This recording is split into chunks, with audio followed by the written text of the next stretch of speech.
बहुत समय पहले जगन्नाथ टेम्पल के राजा इंद्रद्युम्न भगवान विष्णु के सबसे बड़े भक्तों में से एक थे। एक रात उन्हें स्वप्न में दिव्य आदेश मिला। भगवान ने कहा, समुद्र किनारे तुम्हें एक दिव्य लकड़ी मिलेगी, उसी से मेरी मूर्ति बनवाना। अगली सुबह राजा अपने सैनिकों और संतों के साथ समुद्र तट पर पहुंचे। अचानक विशाल लहरों के बीच एक चमकती हुई दिव्य लकड़ी दिखाई दी। लकड़ी से अद्भुत सुगंध और प्रकाश निकल रहा था। सभी समझ गए कि यह कोई साधारण लकड़ी नहीं बल्कि स्वयं भगवान का संकेत है। राजा ने पूरे राज्य में घोषणा करवाई कि सबसे श्रेष्ठ मूर्तिकार भगवान की मूर्ति बनाएगा, लेकिन कोई भी उस दिव्य लकड़ी को काट नहीं पाया। तभी महल में एक रहस्यमयी वृद्ध बढ़ई आया। उसकी आंखों में तेज था और चेहरे पर दिव्य शांति।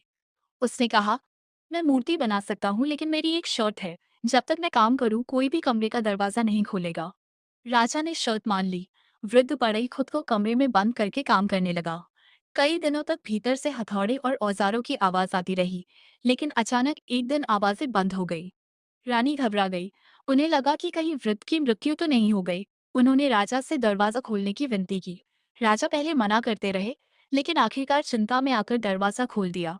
जैसे ही दरवाजा खुला पूरा कमरा दिव्य प्रकाश से भर गया, लेकिन वहां कोई बढ़ई नहीं था। वो रहस्यमयी वृत्त गायब हो चुका था। कमरे के बीचों बीच भगवान जगन्नाथ, बलभद्र और सुभद्रा की मूर्तियां थी, लेकिन अधूरी।